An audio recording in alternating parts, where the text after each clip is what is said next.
ॐ तौ तथामकं तप्तजीवनं कविभिरीडितं कल्मषापहं श्रवणमङ्गलं श्रीमदाततं भुवि गृह्णन्ति ये भूविदा जनम्।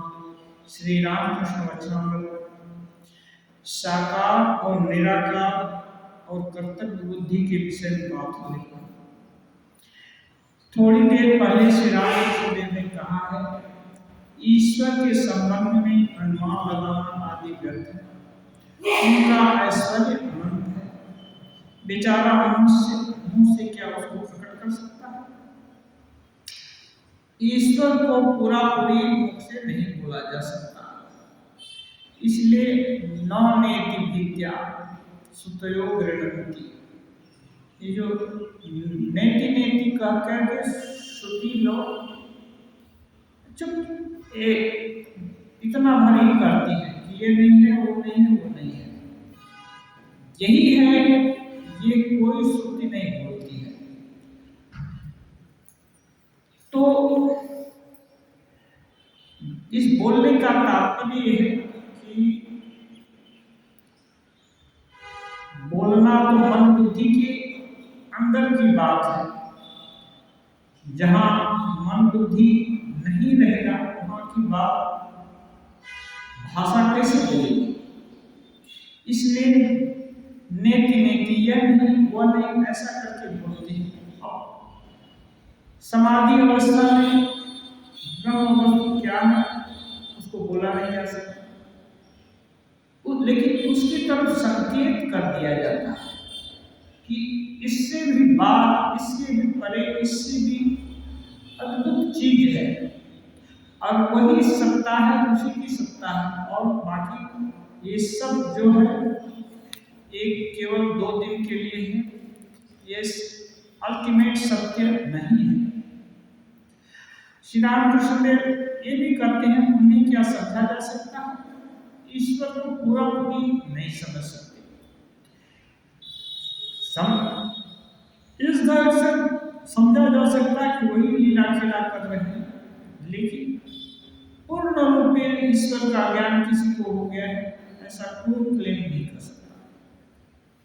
इसीलिए श्री रामकृष्ण देव अपने लिए कहते हैं मेरा स्वभाव बिल्ली के बच्चे का सा है। माँ जहां भी रख देती है मैं कुछ नहीं जानता। जैसे छोटे बच्चे नहीं जानते माँ का कितना ऐश्वर्य है, ऐसे ही श्री रामकृष्ण देव भी माँ का पूरा ऐश्वर्य नहीं जानना चाहते। जब चिड़िया सागर में चल रही जहाज के पास से चारों दिशाओं में उड़कर थक जाती है, तो किनारा नहीं मिलता है, तब उसको मालूम होता है कि किनारा बहुत दूर है, वो जहाज पर ही उसको आश्रय लेना है। ऐसे ही साधक विभिन्न तरह से प्रयास करते हैं ईश्वर को जानने का। जब पूरा पूरी नहीं जान पाते तब उनको ये बोध होता है कि ये प्रयास ठीक नहीं है। जितना भी बोध हो गया उतना ही काफी है। सागर को एक तट पर छूना या उसके अपोजिट तट पर छूना, सागर को छूना ही हो गया। सागर को छूने का मतलब पूरे लेंथ ब्रेड्थ में छूना पड़ेगा, ऐसी बात तो नहीं। इसलिए ईश्वर का रूप गुण जो कुछ भी जाना गया वही पर्याप्त है। और शास्त्र में इसका निर्देशन है कि कैसे समझा जाएगा कि ईश्वर प्राप्ति हुई। कुछ प्राप्ति होने के बाद कुछ सुख मिलता है, कुछ आनंद आता है, कुछ उपलब्धि होती है। ईश्वर मिले ये कैसे जाना जाएगा जब ईश्वर को पूरा पूरी नहीं जाना जा सकता। तो थोड़ा बहुत जो कुछ भी दिख गया या समझ में आ गया उसी को ईश्वर मान लिया। हो सकता है एक मन की कल्पना नहीं, उसी को ईश्वर दर्शन मान लिया। अब ऐसे ईश्वर दर्शन मान लिया और अंधकार में भटकने लगा, स्वयं धीरा पंडितम मन्य माना, अपने को स्वयं ब्रह्मज्ञानी भगवत प्राप्त व्यक्ति समझने लगा। तो शास्त्र इसके लिए निर्देश करते हैं। हाँ, शास्त्र का ये है कि कैसे समझ में आए कि ईश्वर दर्शन हुआ है। इसके लिए उपनिषद में है दिव्यते हृदय ग्रंथिश्चिद्यन्ते सर्व संशया क्षीयन्ते च अस्य कर्माणि तस्मिन् दृष्टे परावरे। परावर परब्रह्म परमात्मा या ईश्वर के दर्शन होने से हृदय की गांठ कट जाती है। दिव्यते हृदय ग्रंथि, हृदय की गांठ कट जाती है। चिद्यन्ते सर्व संशया, सभी प्रकार के संशय नष्ट हो जाते हैं।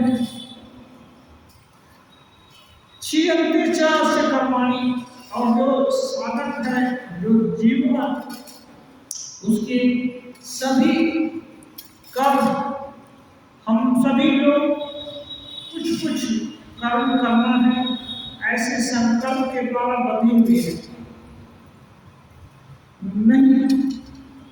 नहीं कश्चित् क्षणमपि जातु तिष्ठत् अकर्मणि, कोई भी बिना कुछ किए एक क्षण भी नहीं रुक सकता है।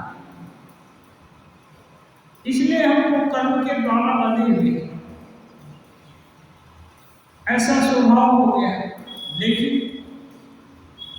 इस महात्मा का, जिन्होंने भगवान को देख लिया है या ईश्वर दर्शन हो गया है जिनको, या ब्रह्म ज्ञान जिनको प्राप्त हो गया है, उनके लिए कोई कर्म नहीं है, उनका कर्म खत्म। ये फल है।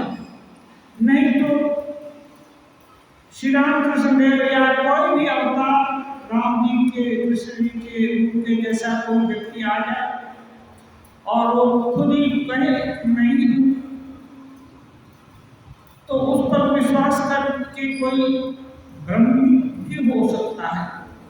लेकिन यदि किसी भी दर्शन या किसी अनुभव के द्वारा किसी का, साधक का हृदय की गांठ कट जाती है, सब संशय मिट जाता है, उसका कर्म क्षय हो जाता है, तो उसी को भगवत दर्शन समझना चाहिए, मानना चाहिए, जानना चाहिए। यहाँ कोई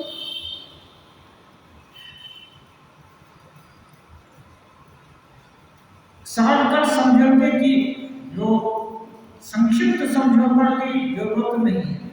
इसके बिना ईश्वर दर्शन हुआ है, ये यदि कोई साधक समझता है तो भ्रमित है और वो साधन मार्ग से भटक जाता है। इसलिए ठाकुर बोलते हैं साधु सावधान, साधु को हर समय अलर्ट रहना चाहिए।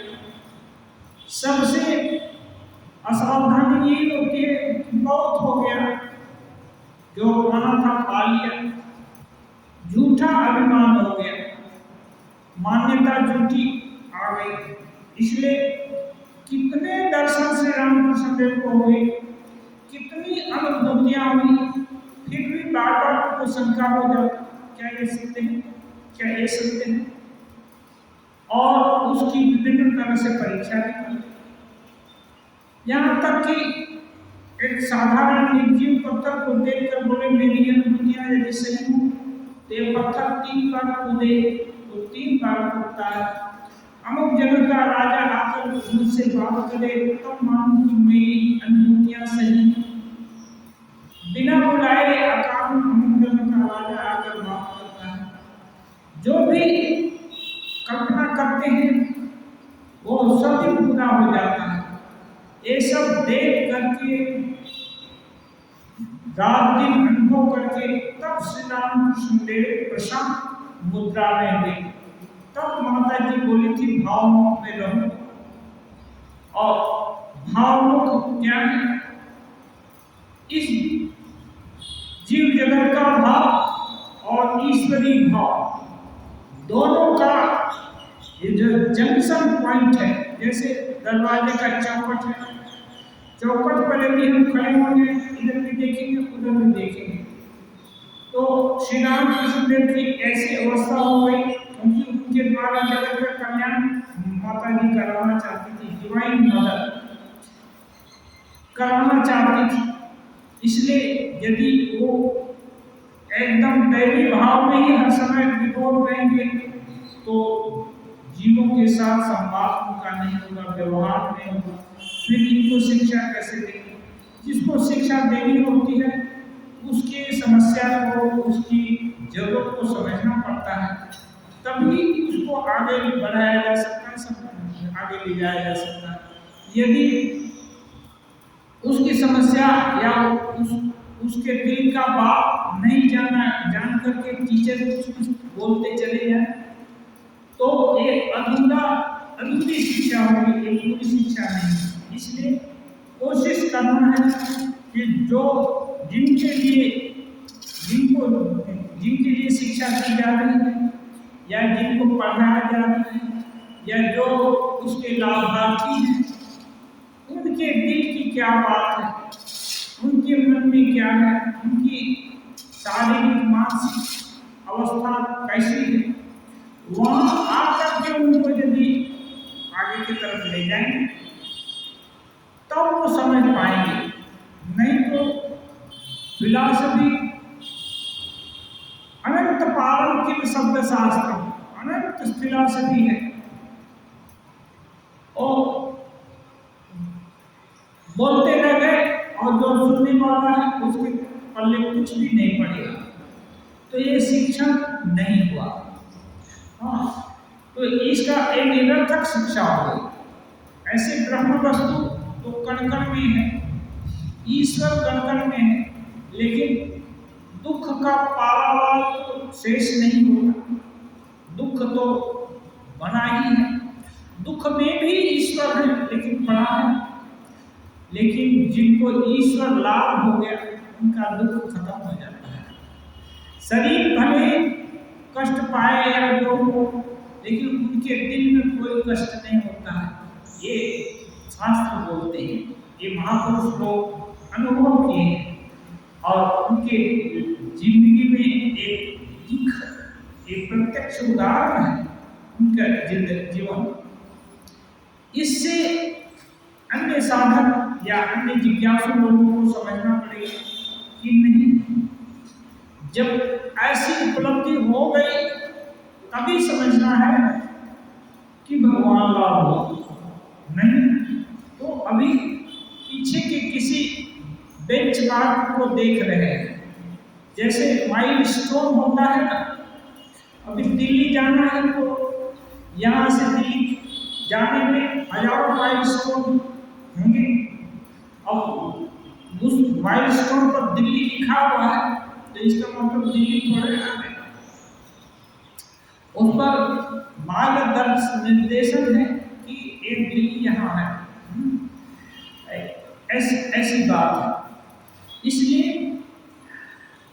ये छोटा मोटा जो कोई भी दर्शन होता है उसको यही समझना है कि ये अच्छी बात है, ये प्रोग्रेस हो रहा है, लेकिन संपूर्णता नहीं मिली है, पूर्णता में हमें देरी है और धैर्य रख करके आगे बढ़ने में प्रयासशील रहना होगा। और योग सूत्र में है, सबू दिल का लैरन का ये सत्कारा से भी तो दृढ़ हो। कोई भी उपलब्धि एक बार जो हो गई उसको परमानेंट नहीं समझना चाहिए। यदि उसका नेचर परमानेंट है, सच में उपलब्धि स्थायी है, तो बार बार आएगी, बार बार रहेगी।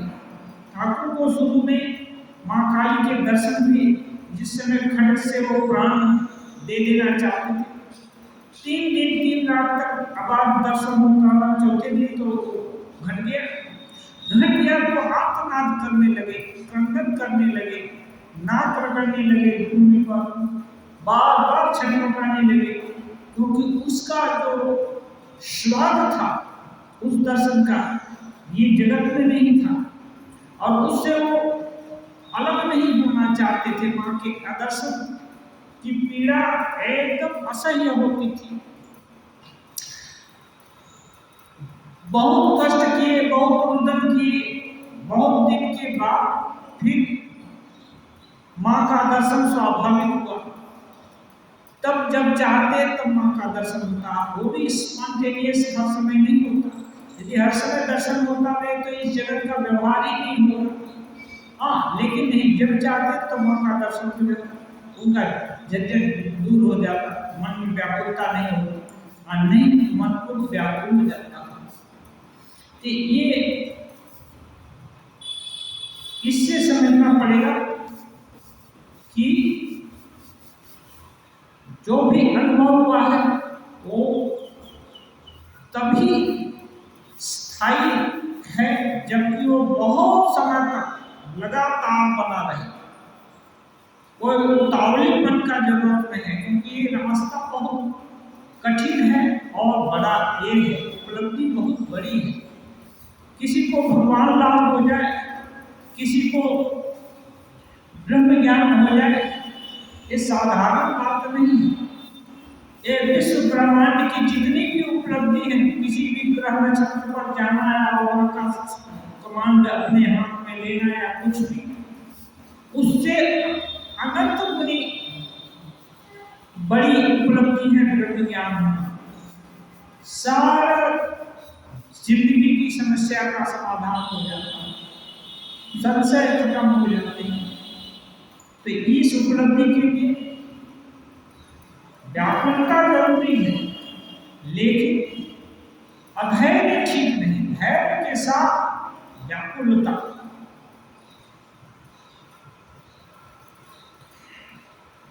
श्री रामकृष्ण काली मंदिर के चबूतरे पर बैठे स्तुति कर रहे हैं।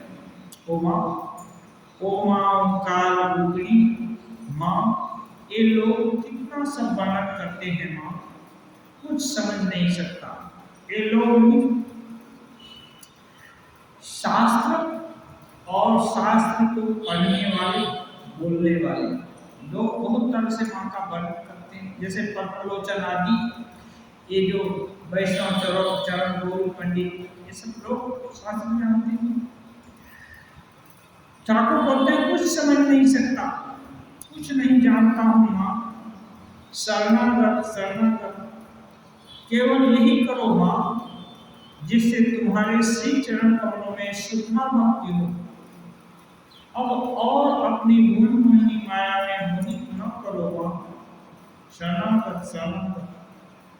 ये जो ठाकुर बोलते हैं वो दिल से बोलते हैं, बनावटी प्रेम नहीं है, और माँ को सत्य जानते हैं। जैसे हम आप एक दूसरे को देख रहे हैं, सुन रहे हैं, ऐसे ही ठाकुर माँ को सत्य बातें बनते, इससे भी ज्यादा स्थायी रूप से माँ को सत्य देखते हैं, जानते हैं। इसलिए माँ से ऐसे सहज रूप से बात करते हैं। और इसको सुन करके जो भक्त लोग हैं, साधारणतः पूर्ण विश्वास इतना आसान नहीं है। जो भी फॉलोअर या इस आध्यात्म रास्ते पर आना चाहते हैं, उनके लिए अविश्वास अवश्य भावी है। अविश्वास होता रहे, विश्वास अविश्वास का जो उठा पटक है, उतराव चढ़ाव है, ये सब पार करके ही ईश्वर प्राप्ति तक जाएगा। एक दिन में विश्वास हो जाएगा। ऐसा यदि कोई है तो जन्म जन्मांतर का वो बहुत साधना किए हुए, इस जन्म का ही परिणाम नहीं है। तो बोलते हैं शरणागत। मंदिर में आरती हो गई, श्री रामकृष्ण कमरे में छोटे तख्त पर बैठे हैं, महेंद्र जमीन पर बैठे हैं। महंत पाले पहल श्री केशव सेन के ब्रह्म समाज में हमेशा जाया करते थे। श्री रामकृष्ण का दर्शन करने के बाद फिर वहां नहीं जाते। श्री रामकृष्ण सदा जगन माता के साथ वार्तालाप करते हैं। यह देखकर वे बड़े विस्मित हुए हैं और उनकी सर्वधर्म समन्वय की बात सुनकर तथा ईश्वर के लिए उनकी व्याकुलता को देखकर मुग्ध हो गए। मास्टर महाशय उस समय काफी पढ़े लिखे विद्वान व्यक्ति थे, साधारण से बहुत ऊंचे थे।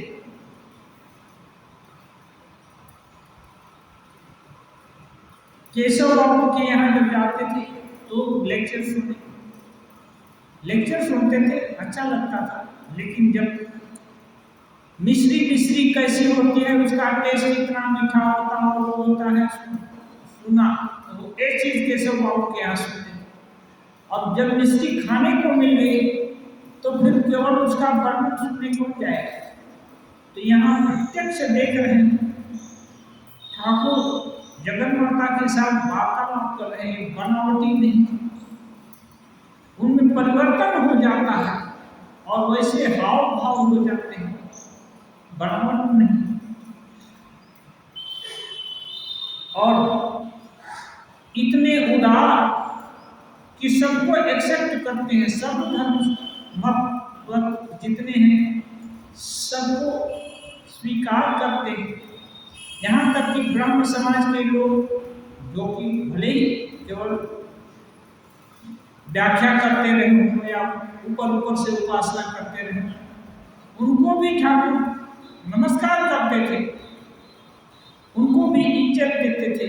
क्यों? क्योंकि वे लोग भी तो जाने अनजाने प्रयास तो कर रहे हैं। रुचि नाम वैचित्र्या ऋतु तुल्य नाना पथ जुसाम निर्णय को स्वंस पैसा मरना वही। एक महिम स्तोत्र में बहुत अच्छा ये सर्वभाव को आदर देने वाला ये सिद्धांत है कि रुचि सबकी तो अलग अलग है, विचित्र है, सबकी अलग अलग है, तो एक कैसे हो जाएगा? इसलिए रुचि के भेद से जो कोई जैसे भी तुम्हारी आराधना कर रहा है तो कर रहा तुम्हारी ही। कैसे? जैसे समुद्र की तरफ जितनी भी नदियां हैं, जहां से भी चल रही हैं, वो दौड़ रही है, हजारों तक, कोई हजारों किलोमीटर से दौड़ रहा है, कोई 500 किलोमीटर से दूर दौड़ रहा है। ये सभी समुद्र की तरफ ही जा रहे हैं। ऐसे ही ये जो विभिन्न देश की नदियां, सभी नदियां समुद्र की तरफ ही जाती हैं, समुद्र से उल्टी तरफ कोई नदी नहीं जा रही। तो ये किसी भी भाव से कोई भजना कर रहा है, ईश्वर की तरफ ही जाने का प्रयास कर रहा है।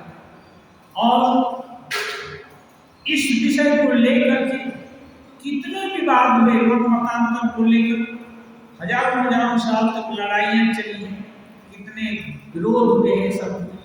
लेकिन श्री रामकृष्ण देव ज्यादा पढ़े लिखे नहीं, गांव से में जन्मों का, इतने उदार हैं कि सबको एक्सेप्ट करते हैं, सारे भाव को समझ लेते हैं। सभी स्टेप है, विभिन्न रुचि के साधन विभिन्न चीज मान रहे हैं या प्रयास कर रहे हैं, उसी तरफ जाने का प्रयास कर रहे हैं। ये उदारता और ईश्वर के लिए व्याकुलता, जब मां को पुकारते हैं तो झरझर आंसू बहने लगते हैं। ऐसा नहीं कि केवल वाणी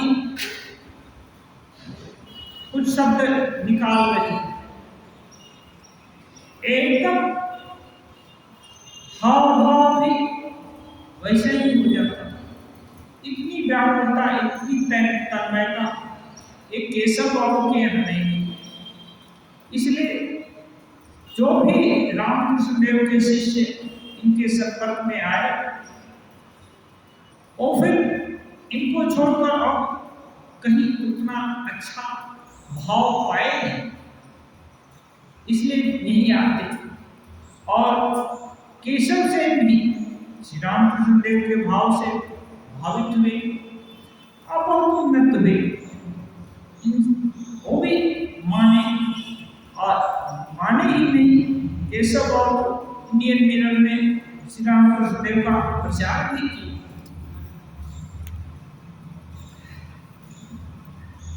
महेंद्र लगभग 2 वर्ष से श्री रामकृष्ण के पास आया जाया करते हैं, महेंद्रनाथ गौतम, और उनका दर्शन तथा कृपा प्राप्त कर रहे हैं, दर्शन भी, और ठाकुर करुणा की दृष्टि से देखते हैं, दया की दृष्टि से तो उसकी कृपा खाते हैं। श्री रामकृष्ण मुनि तथा अन्य भक्तों से सदा ही कहते हैं, ईश्वर निराकार और फिर साकार भी है। बार बार एक चीज दिल में बैठा देना चाहते हैं, जिससे भक्त लोग लड़ाई झगड़ा न करें। लड़ाई झगड़ा करने से होता क्या है? एनर्जी कम मिली है। स्वल्पश्च कालो बहुश्च विघ्ना, समय कम मिला है, शक्ति कम मिली है, विघ्न बाधा बहुत है। अब लड़ते रहो, लड़ते रहने से फिर उस लड़ाई में जब एनर्जी चली गई, दिल दिमाग चला गया, फिर ये काम नहीं होगा। इसलिए ठाकुर इतना सटीक चयन किए कि नहीं, ऐसा सिद्धांत निरूपित किए जिसके लड़ाई झगड़े का मूल ही खत्म हो जाए। लड़ाई झगड़े का मूल ही न रहे तो लड़ाई झगड़ा होना। अब कोई सिद्धांत या कोई प्रचार ऐसा कर दिया जाए कि इस चीज को कोई नहीं माने तो उसको मार दो या उसको सताओ, उसको कष्ट दो, तब वहां तो लड़ाई झगड़ा होगा ही, वहां झगड़े का अंत कभी नहीं होगा। लेकिन ऐसा विचार जहां सबके लिए स्थान हो, फिर वहां झगड़े का स्थान ही कहाँ रहेगा। इसलिए वो बोलते हैं ईश्वर निराकार है और साकार भी। भक्त के लिए वे देह धारण भी करते हैं, भक्त के लिए देह धारण करते हैं। जैसे ज्यादा ही होने से उत्तरी गोलार्ध दक्षिणी गोलार्ध की तरफ या ज्यादा ऊंचाई पर पानी बर्फ बन जाता है, वो आकार ठोस आकार हो गया। जो लोग निराकारवादी हैं उनसे कहते हैं, श्री रामकृष्ण का के विषय में सोच रहे हैं, तुम्हारा ही विश्वास है, तुम्हारा जो विश्वास है उसे रखो। ये मना नहीं करते कि निराकार मत मानो, तुम्हारा जो विश्वास है उसे रखो, परंतु यह जान लेना कि उनके लिए सभी कुछ संभव है। परंतु यह जान लेना कि उनके लिए, माने ईश्वर के लिए सब कुछ संभव है। वो कुछ भी हो सकते हैं, निराकार साकार, इसके बाद और क्या क्या हो सकते हैं, तुम इसकी अवधारणा कैसे कर सकते। इसलिए उनकी लिमिट मत करो, यही है। साकार और निराकार ही क्या, वे और भी बहुत कुछ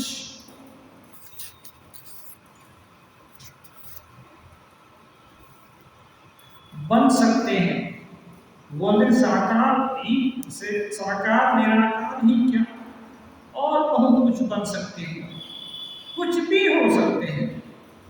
इसके लिए ज्यादा माथापच्ची करने का जरूरत नहीं है। लेकिन तुम्हारा जो भाव है उसको रोज रोज बदलेगा तो बिना पेनी का लोटा होने से भी क्या होगा, तो दुलमुल रहेगा, स्थायित्व कहीं नहीं मिलेगी। इसलिए अपना भाव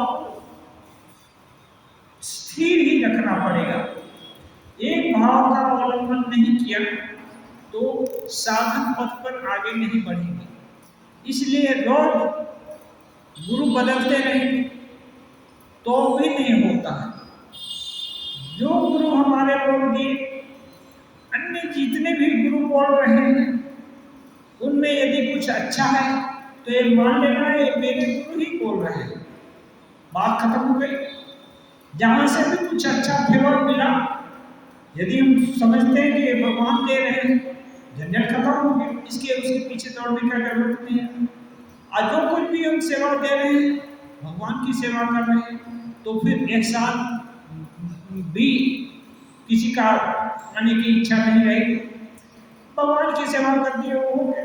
आप हाँ, ऐसे ही अपना भाव ठीक रखना है, लेकिन दूसरे के भाव को खराब या हो नहीं सकता ऐसा नहीं।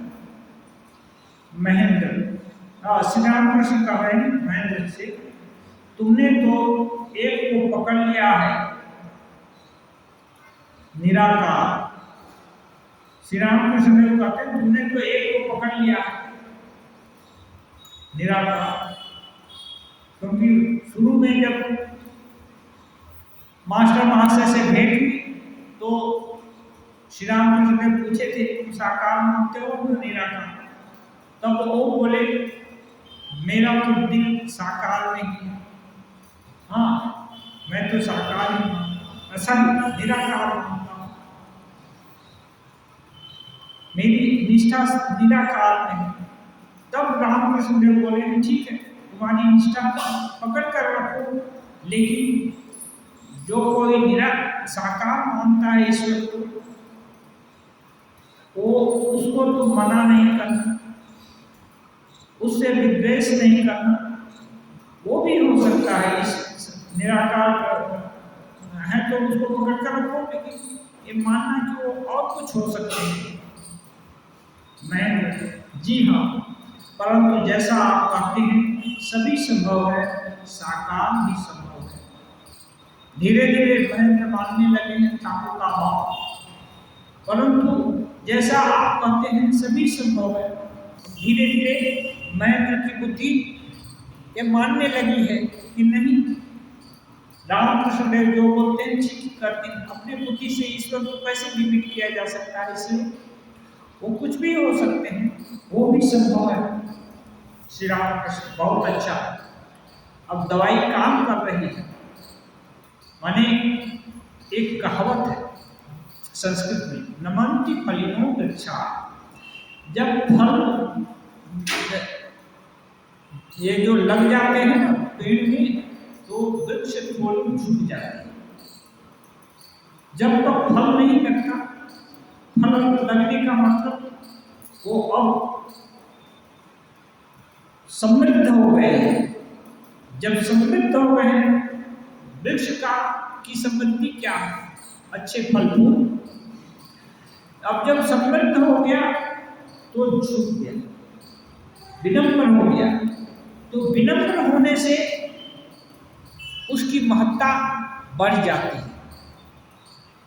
ऐसे ही जो भी साधक गुरु लाभ जिनको हुआ है, साधु संग जिनको लाभ हुआ है, उनकी दिन प्रतिदिन बुद्धि परिष्कृत हो गई, निर्मल हो, तो उसका अच्छा फल है। और नहीं तो कुछ लोग सत्संग में टीआरपी लेने के लिए जाते हैं और पूजा वगैरह में दान दक्षिणा भी देंगे, वो भी इस भाव से देते हैं कि लोग जाने कि ये बहुत धर्मात्मा महात्मा है और इसके आड़ में उनका बिजनेस ठीक ठाक चलता रहे, उन पर श्रद्धा लोग करें और उनकी कमाई दिन दूनी रात चौगुनी बढ़ती रहे। इसके लिए भी आते हैं। तो बोलते हैं गीता में भगवान, आर्तो जिज्ञासु अर्थार्थी च ज्ञानी च भक्त सब। ये जो है ना, भगवान की भजना कई मिनट करते हैं। आप अर्थार्थी, हाँ, जिज्ञासु और ज्ञानी, ये चार जन चार तरह से भजना करते हैं। तो टीआरपी लेने वाले भी ईश्वर की भजना करते हैं, लेकिन उनको हो सकेगा तो केवल टीआरपी मिलेगी और कुछ नहीं मिलने वाला है। लेकिन जो कुछ नहीं चाहता ज्ञानी है, और दूसरा एक है एक जिज्ञासु है, ईश्वर के विषय में जिज्ञासा है, वो भी अच्छा है। और ज्ञानी कुछ भी ईश्वर से नहीं चाहता, केवल सर्वत्र उनका बोध चाहता है, देखता है। तो ये चार लोग ईश्वर की भजना करते हैं। भजना करते हैं मतलब याद करते हैं।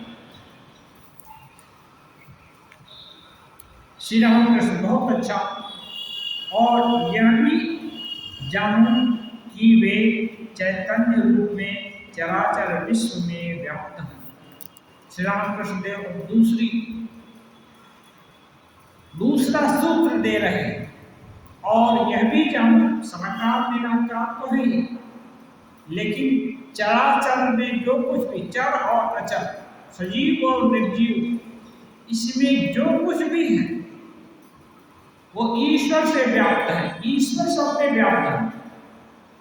तब किसी की निंदा और किसी की अवहेलना नहीं कर सकते। जिसका जो भावना है सम्मान उसको देना है। माता जी बोलती हैं झाड़ू को भी पैर से नहीं खेलना चाहिए, हाथ से उठाकर कहीं रखना चाहिए। झाड़ू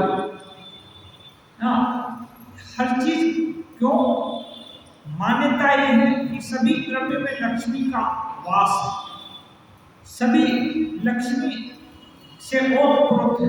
लक्ष्मी माने ये भगवान का ही ऐश्वर्य है धन के रूप में। तो उसका ये उसमें वास है, इसलिए उनका अनादर यदि होता है तो ईश्वर का ही अनादर होगा। इसलिए श्री रामकृष्ण देव दूसरा सूत्र बोल दे रहे हैं कि याद रखना कि सब में उसी उनके ही चैतन्य से सब ओतप्रोत है, या उनका ही चैतन्य सब जगह परकोलेट हुआ है, सभी में वही व्याप्त है। मैं समझता हूं कि वे चेतन भी और वे चेतयिता भी हैं। मास्टर महाशय श्री रामकृष्ण देव के प्रभाव से सोचते हैं कि ईश्वर चेतन भी है और चेतयिता, हमें चेतना शक्ति का प्रकाश जहां से स्फुरण होता है वो शक्ति भी वो चेतना भी वही देते हैं। श्री रामकृष्ण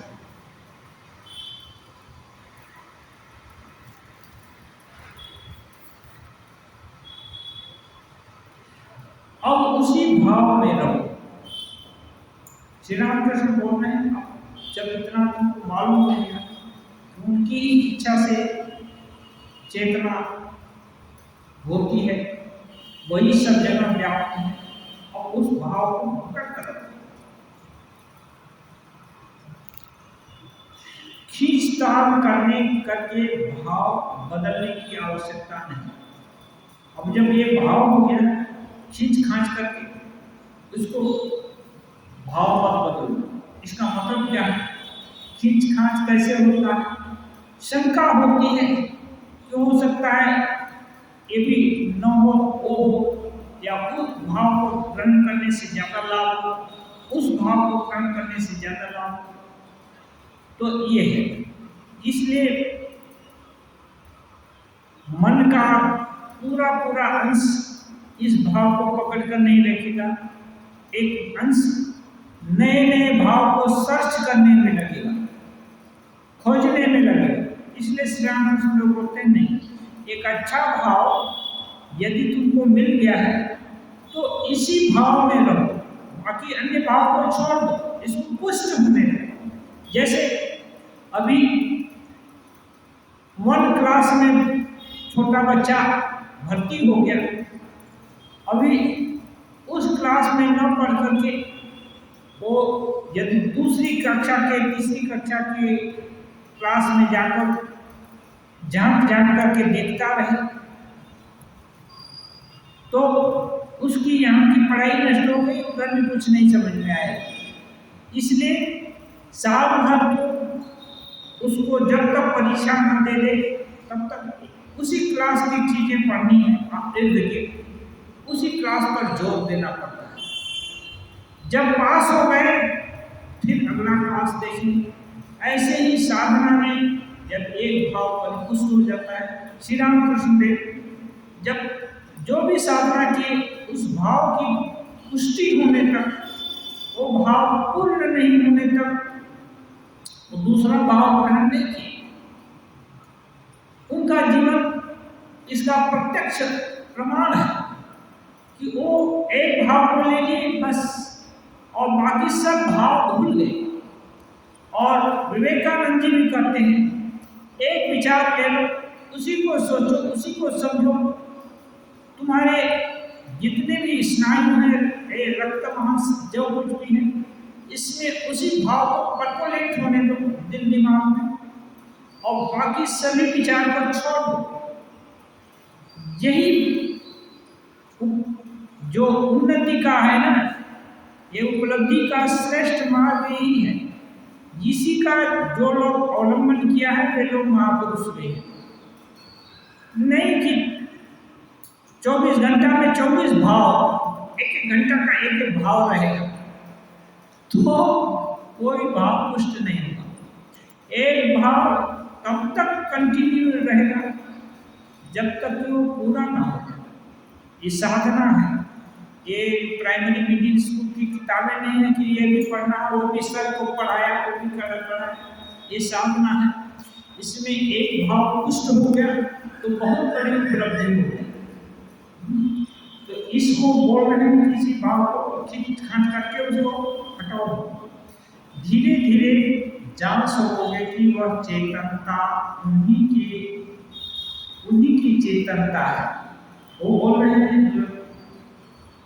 धीरे धीरे तुम जान जाओ कि जो जहाँ भी चैतन्य है या ज्ञान शक्ति का विकास है, जो जितनी भी मात्रा में है, ये सब धीरे धीरे जान जाओ कि उनका ही है, ईश्वर का ही है।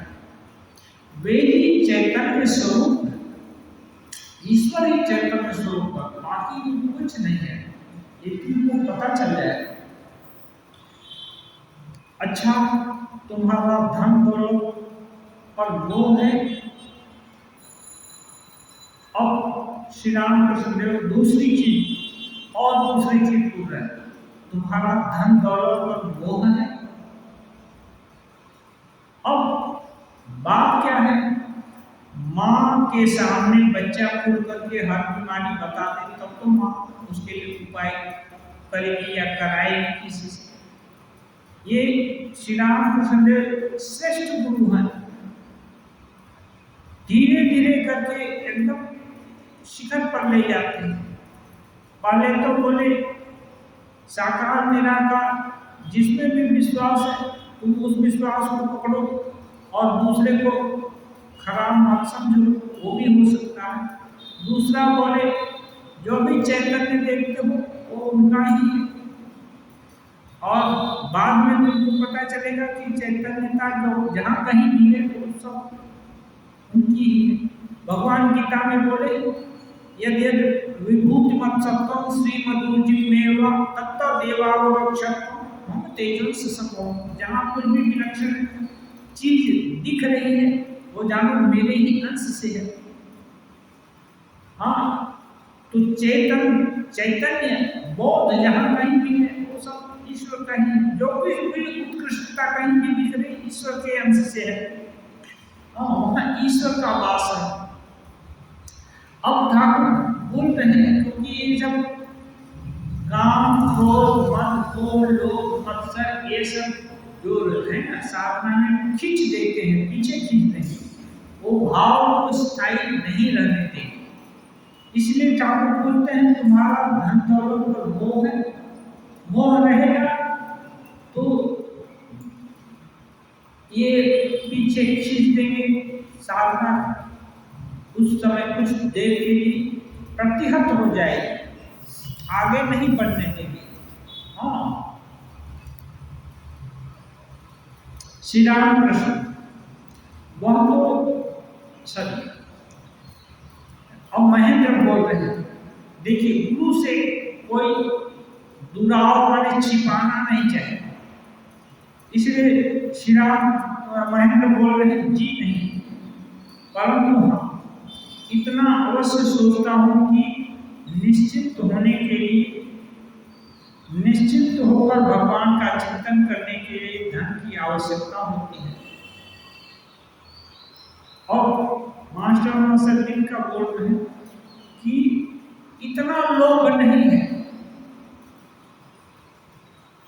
इसलिए बोलते हैं जी नहीं, इतना लोभ नहीं है, लेकिन सोच रहे हैं कि निश्चित होगा ईश्वर चिंतन करने के लिए, उनका स्वरूप चिंतन करने के लिए धन की आवश्यकता है। खाने का अभाव रहेगा तब ईश्वर चिंतन नहीं होगा, खाली पेट धर्म नहीं होगा। इसलिए पेट भरने के लिए मिनिमम कुछ धन की आवश्यकता है, ये बोल रहे हैं श्री रामकृष्ण। वो तो होगी, श्री रामकृष्ण वो बोलते हैं वो तो होगा, भोजन चाहिए, इसके लिए तो कुछ चिंता हो, वो ज्यादा लोभ में नहीं आता है। महेंद्र क्या वह लोभ है? मैं फिर से खोल कर पूछ दे रहे हैं अच्छा से, मैं तो ऐसा नहीं समझता। श्री रामकृष्ण देव से उल्टा पूछ रहे हैं कि ये जो मैं सोचता हूँ कि भजन करने के लिए थोड़ा निश्चित होकर कुछ धन चाहिए, तो क्या ये मेरा लोभ है क्या? श्री रामकृष्ण हाँ ठीक है, नहीं तो तुम्हारे बच्चों को कौन देखेगा? श्री रामकृष्ण देव दूसरे ढंग से उत्तर देते हैं। श्री रामकृष्ण देव ये भी बोले हाँ लोभ है या लोभ नहीं है तो नहीं करते, वो बोलते हैं तुम्हारा जो भाव है ठीक है, ये हानिकर भाव नहीं है, क्योंकि तुम्हारे बच्चे हैं, उनको कौन देखेगा? उनको खाने के लिए, उनके भरण पोषण के लिए तो कुछ चाहिए, तो उनके लिए थोड़ा सोचना ठीक है। अब कह रहे हैं यदि तुम्हें मैं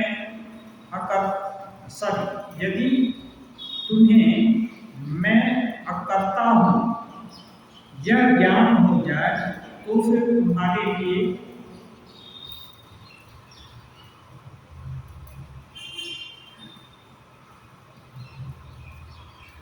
बोल रहे हैं यदि सोच लो, तुमको यदि ज्ञान हो जाए कि तुम अकर्ता हो, तुम्हारा कोई दायित्व नहीं है, तो ये तुम्हारे जो लड़के हैं इनका क्या हो, उनको कौन खिलाए?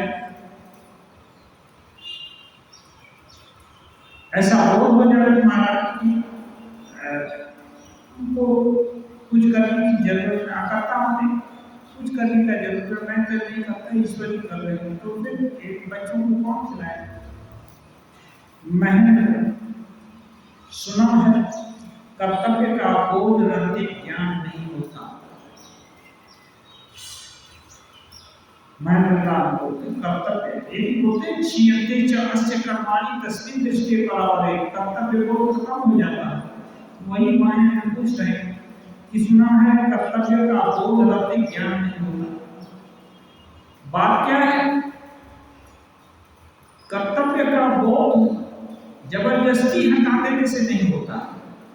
जैसे घाव हो गया तो पकड़ी पड़ती है, सूखने लगता है घाव तो पकड़ी पड़ती है, अब पकड़ी अपने से छूट कर गिरे तो पुनः घाव नहीं होगा।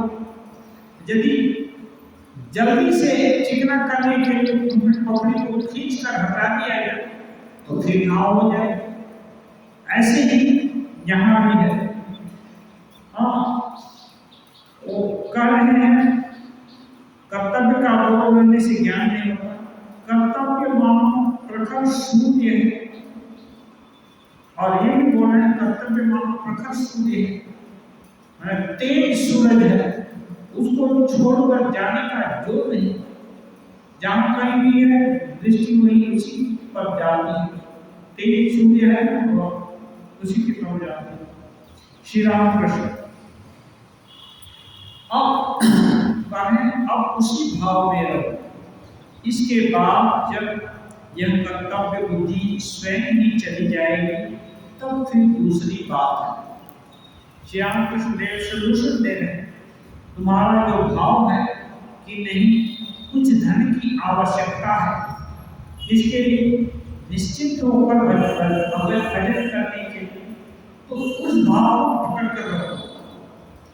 अपने से जब कर्तव्य बुद्धि चली जाएगी तो बात अलग होगी, फिर इसका जरूरत नहीं रहेगा, अपने से चली जाएगी तो जाएगी, तुमको छोड़ना नहीं। कर्तव्य बुद्धि जाने से भगवान लाभ होगा, इसलिए कर्तव्य बुद्धि छोड़ने से नहीं होगा, छूट जाती है। ये जो है ना पकड़ी, भाव की पकड़ी छूट जाती है, छुड़ाने से नहीं चलेगा, छुड़ाने से फिर आ गए भाव ताजा हो जाए। सभी लोग थोड़ी देर चुप रहे, केवल थोड़ा सा ही ज्ञान लाभ होने से तो संसार और भी कष्टप्रद है। श्री राम कृष्ण देव से कह रहे हैं, मैं केवल थोड़ा ही ज्ञान लाभ होने से तो संसार और भी कष्टप्रद है। यह तो ऐसा होता है मानो होश सहित मृत्यु, जैसे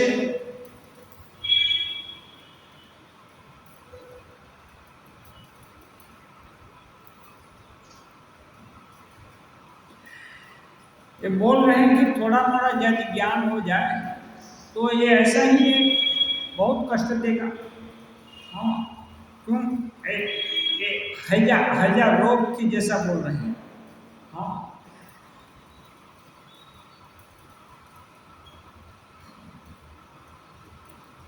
हैजा हो जाने से, अभी तो हम लोग डॉक्टर नहीं है, होश खो जाता है और लोग कोमा में चला जाता है, तो उसको बोल रहे हैं होश रहित मृत्यु, मानो होश रहित मृत्यु हो गई, यानी हैजा हो गई।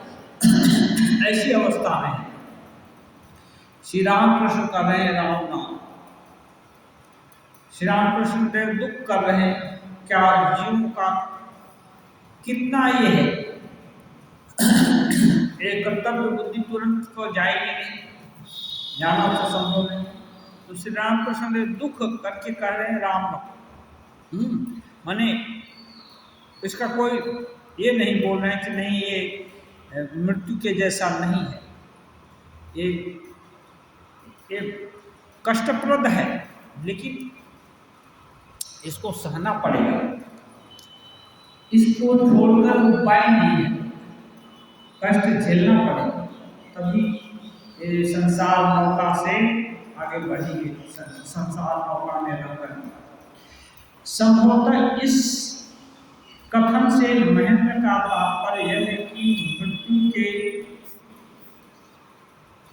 समय होश रहने पर अत्यधिक यंत्रणा का अनुभव होता है, जैसे हैजे में होता है। थोड़े ज्ञान वाले का सांसारिक जीवन बड़ा दुखप्रद होता है, क्योंकि वह यह समझ गया है कि संसार भ्रमात्मक है, अविद्या का संसार मानो दावाग्नि के सदृश है, संभव है। इसीलिए श्री राम कृष्ण राम राम कह रहे हैं। मैंने आधा, ये जो एक बंगला में बोलते हैं, जो अल्प विद्या बहन करी, हाँ, नीम हकीम खतरे जान, हाँ, तो ऐसे है लोग को भी यह अल्प ज्ञान हो गया, तो ये कष्टप्रद है। इसीलिए श्री राम कृष्ण देव राम राम कर रहे हैं। श्री राम कृष्ण देव इसका कोई सोल्यूशन नहीं, ये क्यों, ये अवस्था ऐसी है कि उसको हटा नहीं सकते, सहना पड़ेगा, झेलना पड़ेगा, कष्ट है तो सहना पड़ेगा और कोई उपाय नहीं। सहस्व इति अर्थः संस्कृत में बोलते हैं सहो, सहना पड़ेगा धैर्य के साथ। क्यों? एक गीता में बोलते हैं एक आत्मा पाई है, ये जो दुख की घड़ी है ना, या सौ काल में सुख जो बोलते हैं, ये आने और जाने वाले हैं, तो ये चले जाएंगे। धैर्य धारण को, और जो धैर्य धारण करता है भगवान उसी को मिलते हैं। हाँ, एक कहानी श्री रामकृष्ण देव सुनाए थे नारद जी का। नारद जी जा रहे थे, रास्ते में एक साधक मिला, वो पूछा कि आप वैकुंठ जा रहे हैं, नारायण से पूछिए कब हमको ले जाएंगे, हमारे को बुलाएंगे।